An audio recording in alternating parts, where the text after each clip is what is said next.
आज हम आपको कहानी सुनाने जा रहे हैं 15 बार स्ट्रॉन्गेस्ट वुमेन ऑफ इंडिया का खिताब जीत चुकी सुधा कुमारी की।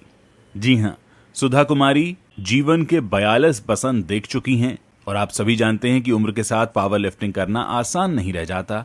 घर, परिवार, नौकरी सब कुछ देखना होता है, लेकिन इस सब के बावजूद बिहार की पटना की रहने वाली सुधा कुमारी ने पावर लिफ्टिंग में एक नया मुकाम हासिल किया है। कुछ दिनों पहले ही उन्होंने सीनियर पावर लिफ्टर चैंपियनशिप में सिल्वर मेडल जीता है। वो 43वें साल में हैं और उन्हें पावर लिफ्टिंग के प्रति अभी भी जुनून है। सुधा को 15 बार स्ट्रॉन्गेस्ट वुमेन ऑफ इंडिया का खिताब मिल चुका है। सुधा कुमारी बताती हैं कि जब वो 10वीं में पढ़ रही थीं तभी से सोचती थीं कि कुछ अलग करना है।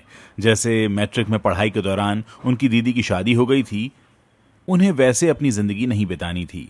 उनका मानना था कि वो कुछ अलग बनेंगी। 1998 में वो 12वीं कक्षा में पढ़ रही थीं। उस वक्त पटना के महिंद्रू में BNR यानी बादशाह नवाब रिजवी कॉलेज में पढ़ा करती थीं। वहाँ कराटे सिखाया जाता था। उन्होंने तभी से कराटे सीखना शुरू कर दिया। घर में लोगों को पता भी नहीं था कि वो कॉलेज में असल में कराटे सीख रही हैं। वो बैग में ही कराटे का ड्रेस रख लेती थीं। लगभग 3 साल तक कराटे सीखती रहीं। जब बिहार और झारखंड अलग अलग राज्य बने तब वो कराटे में स्टेट लेवल खेलने लगी थीं। उन्हें कराटे में ब्राउन बेल्ट भी मिल चुकी है।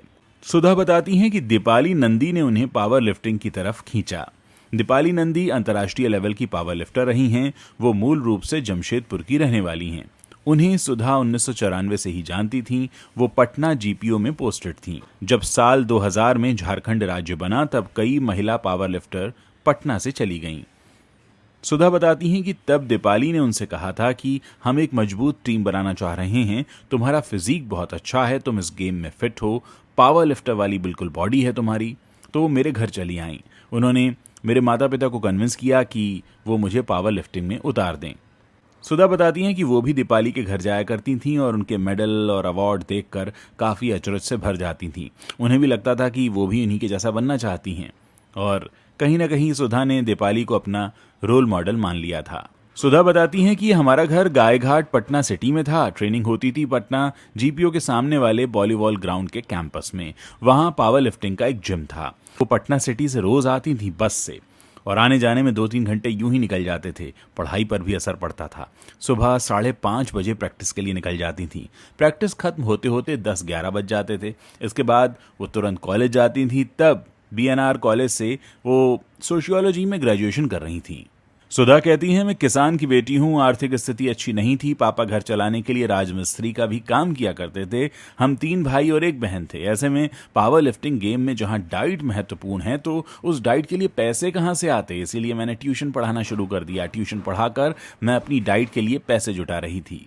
वो बताती हैं कि प्रैक्टिस का रंग 2 साल बाद दिखा। 2002 में जूनियर पावर लिफ्टिंग चैंपियनशिप में उन्होंने सिल्वर जीत लिया। वो कहती हैं कि तब हम सिर्फ 4-5 लड़कियां बिहार से आई थी, लेकिन कोई भी इस मुकाम तक नहीं पहुंच पाया था। जब सिल्वर मेडल मिला तो मेरा गोल दिख गया। जीवन में क्या करना है सब सेट हो गया। फिर कुछ भी इधर उधर नहीं। उस वक्त मैं 41 kg की थी और 44 किलोग्राम की कैटेगरी में खेला करती थी। पहले मिनिमम 44 था, अब 47 हो चुका है। अब बता दी कि मेरा 61 किलोग्राम का वजन है और मैं 64 किलोग्राम कैटेगरी में खेलती हूं। सुधा कहती हैं कि पावर लिफ्टिंग में उतरने पर उनके माँ पापा ने हमेशा सपोर्ट किया। पापा कहते थे आगे बढ़ो, लेकिन परिवार के दूसरे लोगों ने सपोर्ट नहीं किया। आस पड़ोस के लोग मेरे पापा को कहते थे, कहाँ बेटी को पावर लिफ्टिंग में भेज रहे हो, लड़कों के साथ जिम करती है, ट्रैक सूट में जाती है। पर पापा अडिग रहे और मैं खेलती रही। 2003 में सीनियर नेशनल खेला मंगलुरु में। वहां ब्रॉन्ज मेडल मिला। सीनियर चैंपियनशिप में बिहार से लड़कियों में मुझे और पुरुषों में गोविंद को मेडल मिला। फिर जूनियर वर्ल्ड चैंपियनशिप 2003 में ही दिल्ली में भी पार्टिसिपेट किया और इसमें भी ब्रॉन्ज मिला। इसमें 14 देशों ने भाग लिया था। इस तरह 2005 तक गेम चलता रहा। कई चैंपियनशिप्स में मेडल मिले। गेम तो मेरा चल रहा था, लेकिन आर्थिक स्थिति ठीक नहीं थी, पैसे नहीं थे। इसीलिए पटना से दिल्ली चली आई। यहाँ C2C कॉल सेंटर में काम मिल गया। 6 महीने तक काम किया। इसके बाद गुरुग्राम में एक कंपनी के कस्टमर केयर सर्विस में सिलेक्ट हो गई। 2005 से 2010 तक यहाँ काम किया। वहाँ के लोगों ने काफ़ी सपोर्ट किया, बहुत मोटिवेट किया। उन्हें पता नहीं था मेरे चलने के स्टाइल से वो बोलते कि तुम स्पोर्ट्स में हो क्या। फिर उन्होंने हौसला बढ़ाया कि गेम खेलो। 2 साल के गैप के बाद मैंने 2007 से फिर से प्रैक्टिस करना शुरू कर दिया। ऑफिस की ओर से मुझे प्रैक्टिस के लिए समय दिया जाता था। छुट्टी को लेकर कोई दिक्कत नहीं थी। गुरुग्राम के जिम में मैं प्रैक्टिस किया करती थी। 2008 में जब ताशकंद में एशिया पावर लिफ्टिंग चैंपियनशिप हुई तो उसी कंपनी ने मुझे स्पॉन्सर किया। छुट्टी की कोई दिक्कत नहीं थी। इसके बाद 2009 में उदयपुर में हुए एशिया पावर लिफ्टर चैंपियनशिप में ब्रॉन्ज और पुणे में कॉमनवेल्थ में मैंने गोल्ड जीत लिया। 2010 में बिहार सरकार से मुझे ऑफर मिला। अप्लाई किया तो पहली बार में ही सिलेक्शन हो गया। अगस्त 2010 में मैंने ज्वाइन कर लिया एलडीसी के पद पर और प्रमोट होकर 2016 में मैं यूडीसी के पद पर जल संसाधन विभाग में हूं।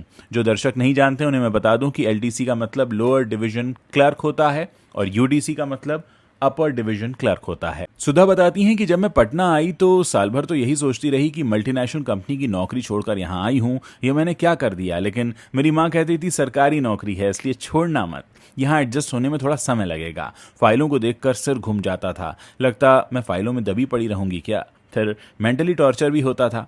लेकिन आज जब मेडल लेकर आती हूँ तो सब लोग मेडल के साथ फोटो खिंचवाते हैं, सभी से अच्छा रिस्पॉन्स मिलता है और बहुत अच्छा सपोर्ट करते हैं।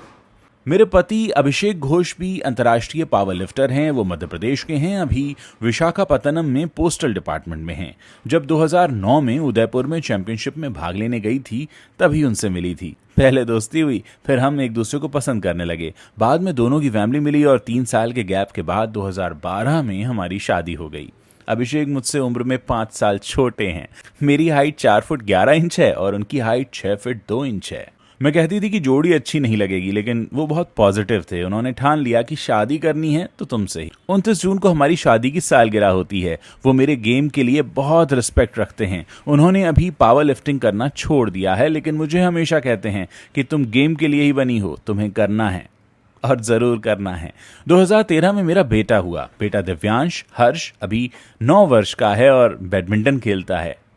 आज भी जब मैं ड्यूटी के बाद सचिवालय स्पोर्ट्स क्लब जाती हूं तो वहां 3 घंटे तक प्रैक्टिस करती हूं। संडे के दिन तो हैवी प्रैक्टिस होती है। साथ ही 5-6 लड़कियों को भी ट्रेन कर रही हूं। 3 महीने पहले ही लड़कियों को ट्रेन करना शुरू किया है। उम्मीद है साल 2 साल में 1-2 अच्छी प्लेयर्स यहां से निकल जाएंगी। सुधा कहती हैं पावर लिफ्टिंग आयरन गेम है। इसमें 3 इवेंट्स होते हैं, स्क्वाट, बेंच प्रेस और डेडलिफ्ट। बेंगलुरु में हाल ही में हुई चैंपियनशिप में मैंने 202.5 किलोग्राम वजन उठाया। डेडलिफ्ट में 162.2 किलोग्राम। ओवरऑल मुझे सिल्वर मिला और तीनों इवेंट्स को मिलाकर मैंने 477.5 किलोग्राम वेट उठाया। सुधा कहती हैं कि जब आप कामयाब होंगे तब लोगों को अच्छाइयां ही दिखेंगी। लोग क्या कहेंगे मैंने कभी परवाह नहीं की। मैं यही कहना चाहती हूं कि आप अपने काम को कभी कम मत आंको। तुम कमजोर हो, तुमसे नहीं होगा, भाई कर लेगा, इस माइंडसेट से लड़कियों को बाहर आना होगा। लड़कियां कमजोर नहीं हैं, उन्हें उस लेवल तक लेकर जाना होगा। अब तो लड़कियां छा रही हैं। जिस फील्ड में जाना चाहती हैं वहां गोल सेट कीजिए। पावर लिफ्टिंग करनी है तो मुझसे संपर्क कीजिए, मैं अच्छी ट्रेनिंग दूंगी। सुधा काफ़ी हंसमुख हैं और हमेशा नए लोगों की मदद करना चाहती हैं। तो आप कमेंट करके हमें बता सकते हैं कि ये कहानी आपको कैसी लगी, और अगर आगे भी आप इस तरह की कहानियां देखना चाहते हैं तो इस चैनल को सब्सक्राइब करना मत भूलिएगा।